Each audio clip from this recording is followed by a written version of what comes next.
Subscribe now and press the bell icon. Never miss an update. سامعین کے دلوں کو مستفید فرمائے۔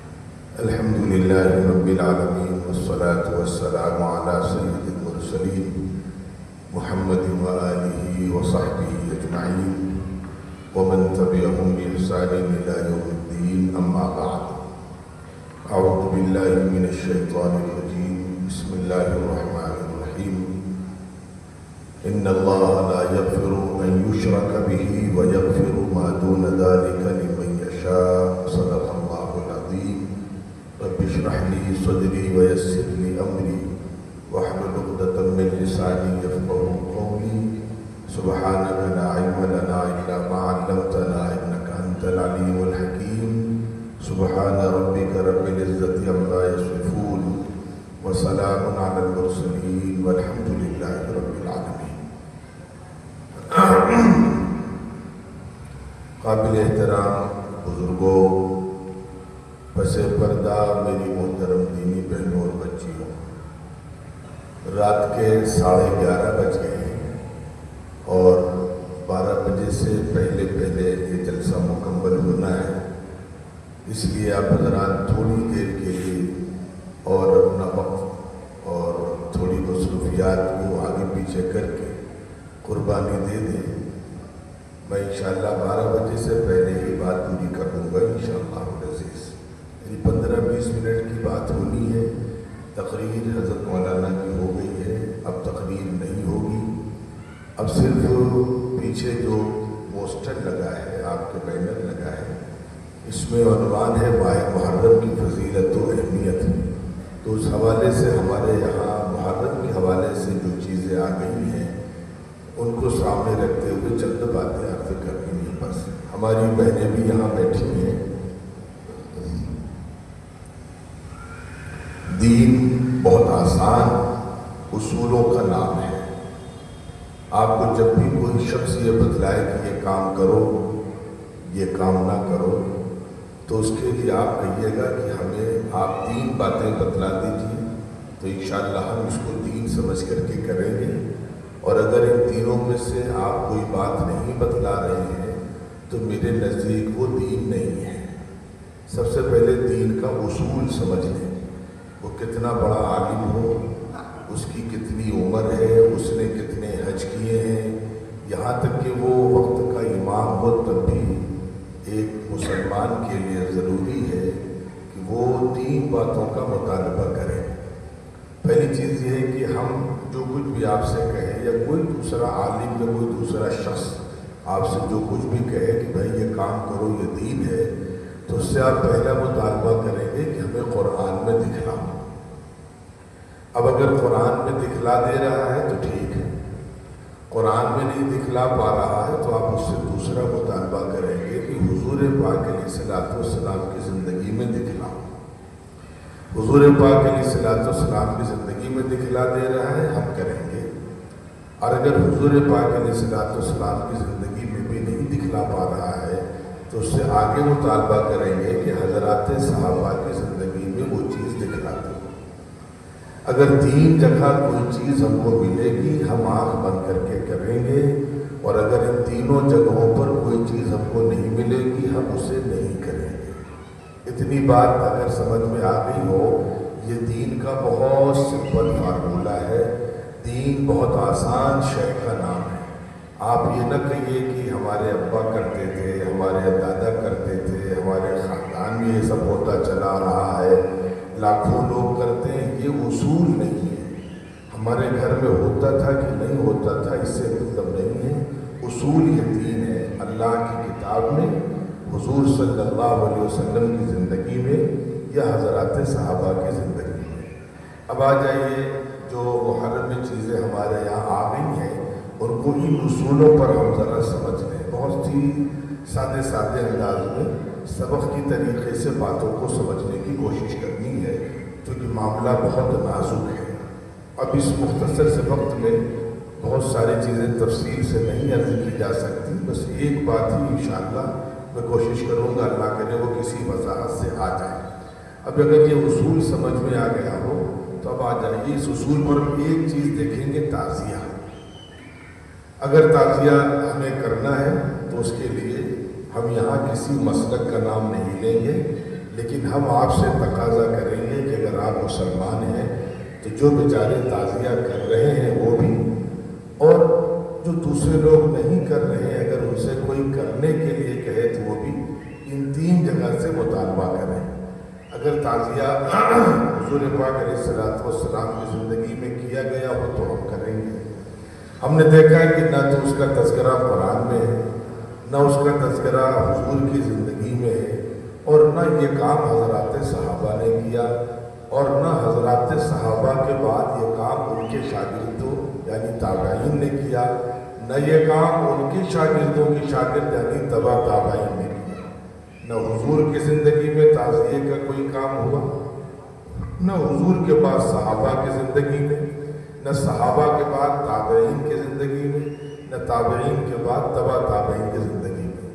کسی بھی دور میں تعزیے کا نہ نام ہے، نہ تعزیے کا جلوس ہے، نہ تعزیے پر ماتم ہے، کچھ نہیں ہے۔ اس لیے ہم نہیں کریں گے۔ ہم نے پہلے ایک فارمولہ طے کر لیا ہے۔ اب اس کے آگے میں دوسری ایک بات بہت ادب احترام سے کہوں گا۔ آپ ماشاءاللہ، یہ تو اللہ کا احسان ہے، آپ شہر لکھنؤ میں ہیں، ایک کام آپ اور کر سکتے ہیں۔ دنیا سیکھنے کے لیے آپ اتنی قربانیاں دیتے ہیں، دین سیکھنے کے لیے بھی چھوٹی سی قربانی دے دیجیے۔ اور دین تو اصل مسئلہ ہے جس پر آخرت کا نظام بھی ہے، دنیا کی کامیابی کا نظام بھی ہے۔ اب آگے گزارش آپ سے اور کروں گا، دوسری گزارش۔ یہ آواز کہاں سے آ رہی ہے؟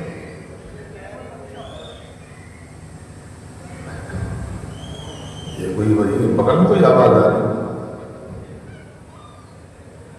بچے کو شاید دیکھیں بھائی، اگر کوئی منتظمین ہو تو دیکھیں یہاں کون سے بچے کیا کر رہے ہیں۔ کوئی بچہ سیٹی بجا رہا ہے غالباً۔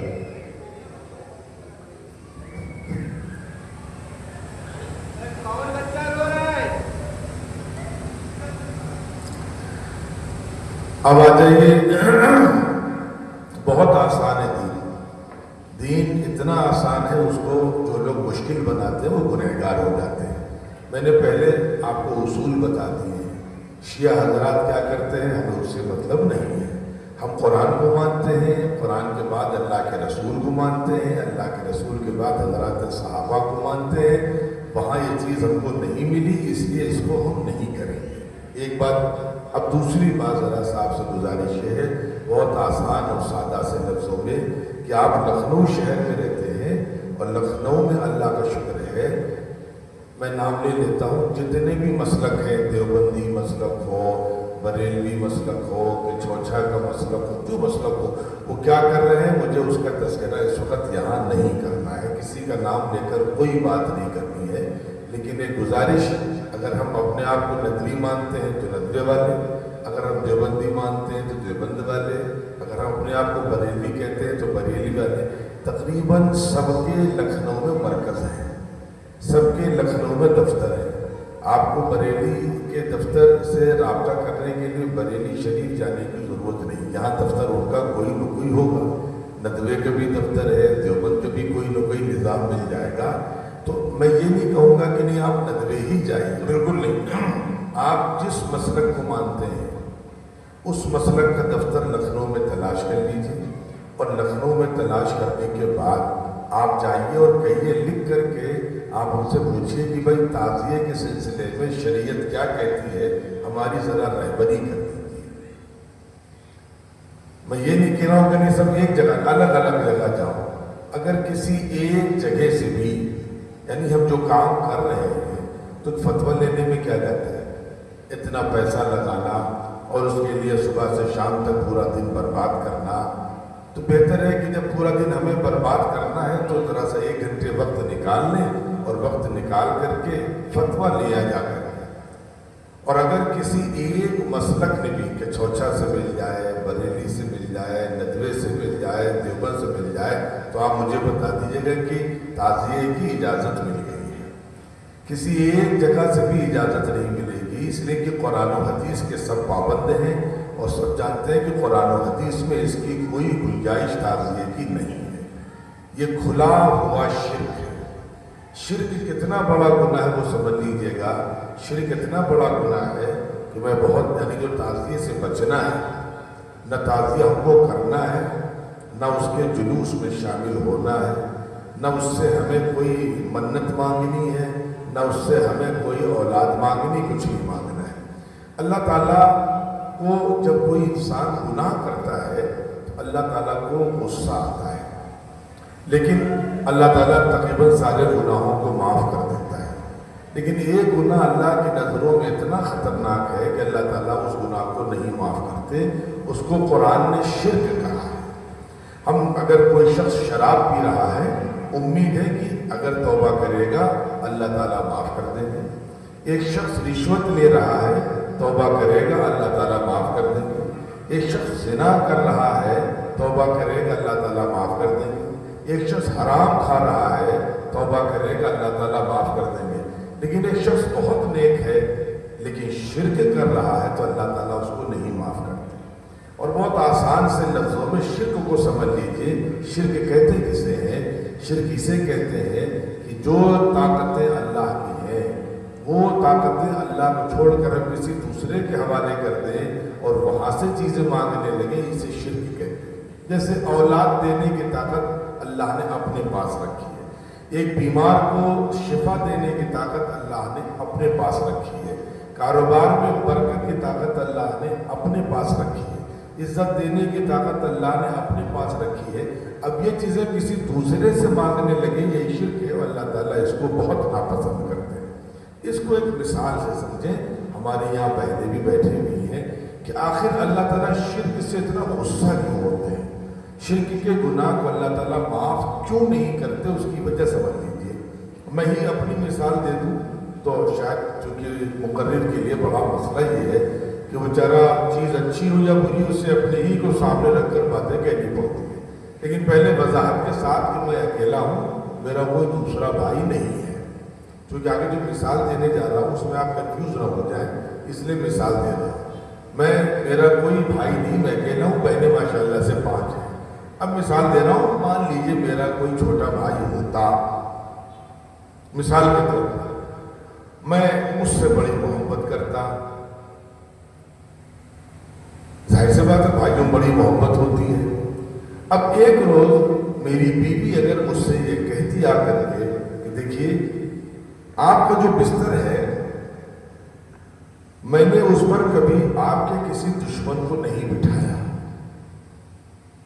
لیکن آپ کا جو چہیتا بھائی ہے جس سے آپ بڑی محبت کرتے ہیں، جس کے لیے بڑی قربانیاں دیتے ہیں، جب آپ کبھی کبھی گھر میں نہیں رہتے ہیں تو آپ کے چہیتے سگے حقیقی بھائی کو ہم کبھی کبھی آپ ہی کی طرح اپنا شوہر مان لیتے ہیں اور اس کے ساتھ ہم اس طریقے سے رہتے جس طریقے سے آپ کے ساتھ رہتے ہیں۔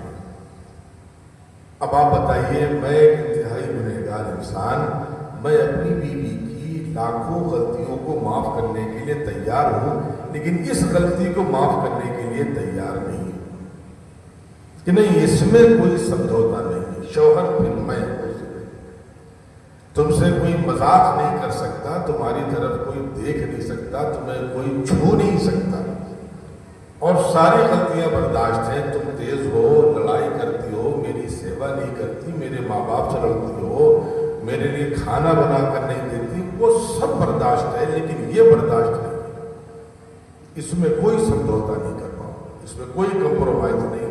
اب آپ بتائیے، میں 2 ٹکے کا انسان، گناہوں میں ڈوبا ہوا انسان، میں اتنی حیثیت سمجھتا ہوں کہ شوہر ہونے میں شرک کو برداشت نہیں کر رہا؟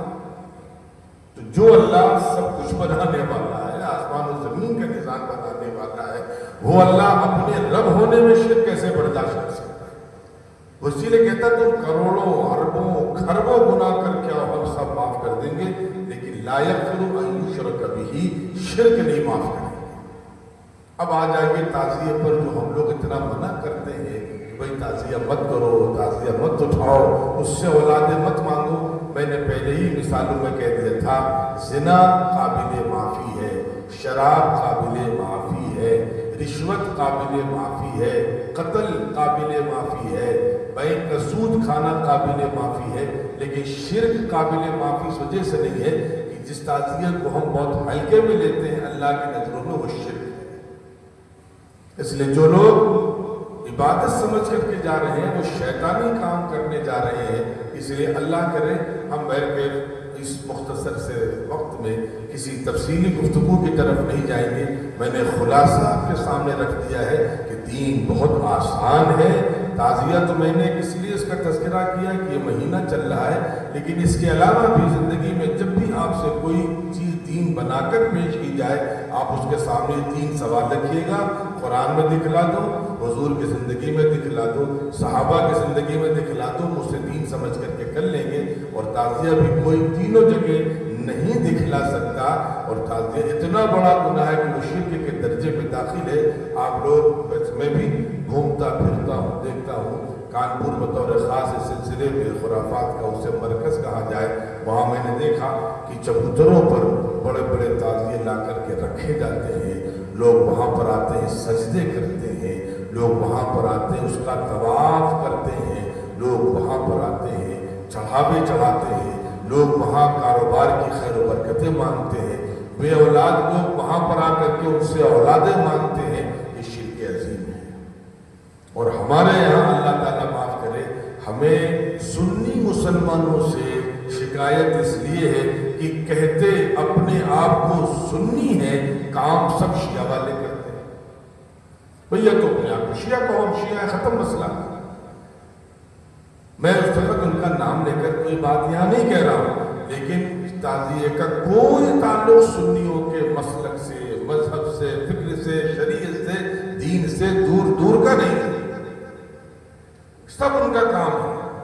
اور جو لوگ تعزیے میں جاتے ہیں، اللہ کی پناہ، کبھی آپ دیکھیں ان کو تو تعزیے کو عین عبادت سمجھ کر کے اطلاعات یہ ملتی ہے کہ اماں اگر بیمار ہو جائے تو اماں کو دیکھنے کے لیے پنجاب سے، جالندھر سے، گجرات سے، بمبئی سے، دلی سے لوگ نہیں آتے، عید میں نہیں آتے، بقرعید میں نہیں آتے، دادا کا انتقال ہو گیا، محلے والے دفن کر دیں گے، دادا کے انتقال میں بھی نہیں آتے، لیکن تعزیے کے موقع پر سب لوگ چھٹیاں لے کر کے آتے ہیں۔ اور پھر سب سے بڑی مصیبت یہ ہے، کبھی کبھی ان سے پوچھو کنارے بلا کر کے، ان کی شکل دیکھ کر کے، ان کا مزاج، ان کی حرکتیں دیکھ کر کے، میں نے کئی بار پوچھا ہے کہ وضو کے فرائض یاد ہیں؟ نہیں یاد ہے۔ نماز کے فرائض یاد ہیں؟ نہیں یاد ہے۔ غسل کا طریقہ نہیں آتا ہے۔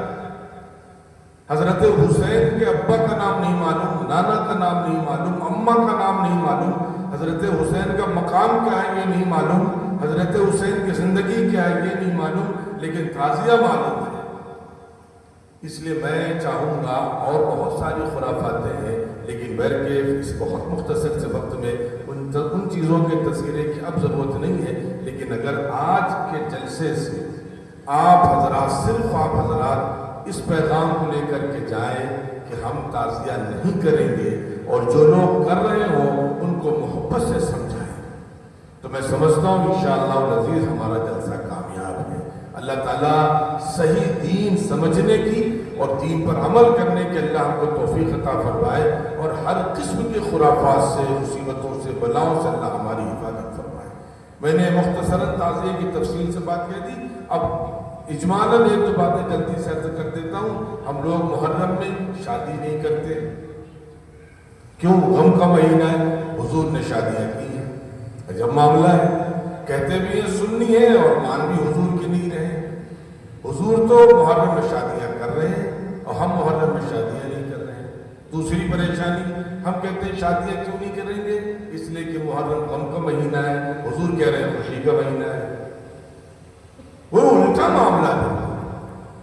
حضور جب ابھی مدینے تشریف لے گئے، وہاں دیکھا یہودی روزہ رکھتے ہیں، پوچھا کیوں رکھتے ہو؟ تو بتلایا کہ آج ہی کے دن موسیٰ علیہ السلام کو اللہ نے فرعون کے ظلم سے نجات دی تھی، اس خوشی میں ہم روزہ رکھتے ہیں۔ یہ یہودیوں نے جواب دیا تو حضور نے یہ نہیں کہا ہے خوشی منا رہے ہو نہ، حضور نے فرمایا مزید کہ موسیٰ کی کسی بھی کامیابی پر خوشی منانے کا ہمارا زیادہ حق ہے، اس لیے کہ موسیٰ ہمارے بھائی ہیں، نحن حق بموسیٰ منکم، تو حضور کہہ رہے ہیں کہ محرم کا دن اور بطور خاص محرم کی 10 تاریخ خوشی کی ہے، ہم کہتے ہیں نظام غم کی ہے، الٹا معاملہ، حضور کچھ کہہ رہے ہیں ہم کچھ کر رہے ہیں۔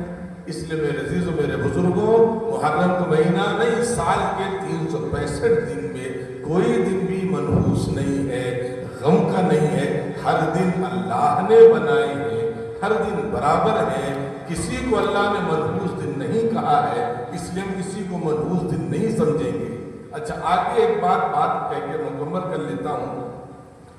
اگر بائی دا وے ہم اپنے بارے میں یہ کہیں کہ صاحب میں فلاں تاریخ کو پیدا ہوا تھا اس لیے ایسا لگتا ہے وہ دن بڑا منحوس تھا، ممکن ہے، ہم گنہگار ہیں، لیکن آپ ذرا تصور کریے جو چیزیں متفق علیہ ہیں، میں وہ باتیں کہہ رہا ہوں۔ آپ کو معلوم ہے پیغمبروں کی تعداد آپ جانتے ہیں کتنی ہے؟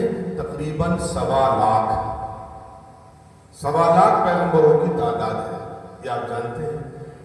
اور سال کے 12 مہینے شروع سے جس دن سے اللہ نے آسمان و زمین بنائے، یہ تو ہے نہیں کہ شروع میں سال 100 مہینے کا ہوتا تھا، پھر دنیا آئی تو 80 مہینے کا ہونے لگا، اور پھر صاحب 50 مہینے کا ہونے لگا، پھر اب 12 مہینے کا ہوتا ہے، نہیں، سال کے 12 مہینے اللہ نے تب بنا دیے تھے جب اس آسمان و زمین کے سسٹم کو اللہ نے بنایا۔ یہ اس کا تو آدم علیہ السلام سے بھی کوئی تعلق نہیں ہے، اس سے پہلے سے اللہ نے آسمان و زمین بنایا اور 12 مہینوں کا نظام اللہ نے بنا دیا تھا۔ 12 مہینے میں اگر 1.25 لاکھ کو ہم تقسیم کریں تو پتہ چلا کہ ہر مہینے تقریباً 10,000 پیغمبر پیدا ہوئے۔ اگر ہم کہیں کہ سال کے 1.25 لاکھ روپے کماتے ہیں، اب اس کو ہم 12 مہینوں میں تقسیم کریں گے تو لوگ آسانی سے کہیں گے مولانا کی تنخواہ مہینے کی لم سم 10,000 روپے کی ہے، اس لیے سال میں 1.25 لاکھ روپے کماتے ہیں۔ اب ہر مہینے پتہ چلا کہ 10,000 پیغمبر پیدا ہوئے، اور پیغمبر آپ جانتے ہیں اللہ نے اس کائنات میں سب سے افضل، سب سے پاک، سب سے اعلیٰ، سب سے مکمل اگر کوئی ذات بنائی ہے اپنے بعد تو پیغمبروں کی بنائی ہے۔ ہر پیغمبر افضل ہے، اعلیٰ ہے، جنتی ہے، ہر پیغمبروں کے مقابلے میں کوئی جماعت ہے ہی نہیں، صحابہ بھی پیغمبروں کے بعد آتے ہیں۔ اب اگر ہر مہینے 10,000 پیغمبر پیدا ہوئے اور 10,000 کو 30 دن میں تقسیم کرو تو پتہ چلا ہر دن تقریباً 300 پیغمبر اس دنیا میں آئے، 1 2 نہیں، 10 بھی، تقریباً 300 ہر دن۔ اب کسی دن 400 بھی آئے ہوں گا تو کسی دن 200 آئیں گے، لیکن خلاصہ یہ نکلا کہ کوئی دن ایسا نہیں ہے جس دن کوئی نہ کوئی پیغمبر دنیا میں نہ آیا ہو، اور جس دن پیغمبر دنیا میں پیدا ہوگا وہ دن منحوس نہیں ہوگا۔ تو پتہ چلا 365 دن میں کوئی ایک دن بھی ہم کو ایسا نہیں مل رہا جس دن اللہ نے کسی نہ کسی پیغمبر کو بھیجا نہ ہو اس دنیا میں، تو اللہ تعالیٰ تو ہر دن کو اچھا بتا رہے ہیں اور ہم اس کو منحوس بنا دے رہے ہیں۔ اس لیے میرے عزیز و میرے بزرگوں، دین بہت آسان ہے۔ محرم کے حوالے سے تعزیے کی مین برائی تھی میں نے آپ کے سامنے رکھی، آگے یہ سمجھیے کہ محرم کا مہینہ خوشی کا مہینہ ہے، غم کا مہینہ نہیں ہے، محرم کا مہینہ منحوس نہیں ہے۔ اچھا غم والی بات تو مولانا پیچھے ذکر کر گئے، غم کیوں مناتے ہو؟ اس لیے کہتے حسین کی شہادت ہوئی تھی، شہادت غم کی چیز تھوڑی ہے، ٹھیک افسوس ہوا کہ ان کے ساتھ ظلم ہوا، اس میں کوئی شک نہیں، لیکن شہادت تو مطلوب مقصود ہے مومن، تو ہر مومن کی تمنا ہے کہ ہمیں شہید ہونا ہے، اور اگر کوئی مر جائے تو پھر بھی غم مناؤ، شہید تو زندہ ہے۔ یہ قرآن کہہ رہا ہے کہ جو لوگ اللہ کے راستے میں شہید ہو گئے وہ زندہ ہے، تو زندہ تو ان کے لیے کیوں غم منا رہے ہو بھائی؟ وہ تو عائش کر رہے ہیں وہاں پر جا کر کے۔ اور پھر اگر واقعتاً غم منانے کا کوئی دن ہوتا تو سچی بات ہے وہ دن تھا جس دن حضور پاک علیہ السلام اس دنیا سے تشریف لے گئے۔ اب آخری بات کہہ رہا ہوں جلدی سے، حضرت حسین سے پوچھو پہلے کہ بھیا شہادت کا غم منانا چاہیے یا نہیں منانا چاہیے؟ یہ ہم کس سے پوچھیں کہ حضرت حسین سے ہی پوچھ لیتے ہیں جن کا تم غم مناتے ہو۔ پتہ چلا کہ حضرت حسین کے بڑے بھائی جن کا نام ہے حضرت حسن رضی اللہ تعالیٰ عنہ، وہ بھی شہید کیے گئے، بی بی نے زہر ملا کر دیا، مر گئے بیچارے، شہید ہو گئے، ان کا غم حضرت حسین نے نہیں منایا۔ ان کے ابا کا نام ہے حضرت حضرت علی رضی اللہ تعالیٰ بہت بڑے صحابی ہیں، بہت بلند مقام ہے، حضور کے داماد ہیں، ان کے مقام مرتبے میں کوئی کمی نہیں ہے۔ حضرت علی کو بھی شہید کیا گیا، حضرت حسین کے ابا حضرت علی رضی اللہ تعالیٰ عنہ بھی شہید کیے گئے، اور حضرت علی کی شہادت کے بعد حضرت حسین رضی اللہ تعالیٰ عنہ تقریباً 22-23 سال کے بعد شہید کیے گئے۔ حضرت حسین کی شہادت کے بعد 6 مہینے خلافت ملی حضرت حسن رضی اللہ تعالیٰ عنہ کو، پھر آپ نے امیر معاویہ رضی اللہ تعالیٰ عنہ سے سمجھوتا کر لیا، اور اب امیر معاویہ رضی اللہ تعالیٰ عنہ امیر بن گئے، اور تقریباً 20-22 سال آپ نے حکومت کی۔ آپ کے بعد یزید کا دور آتا ہے، یزید کے دور میں حضرت حسین رضی اللہ تعالیٰ عنہ کی جنگ ہوتی کربلا میں، اور آپ شہید کر دیے جاتے ہیں۔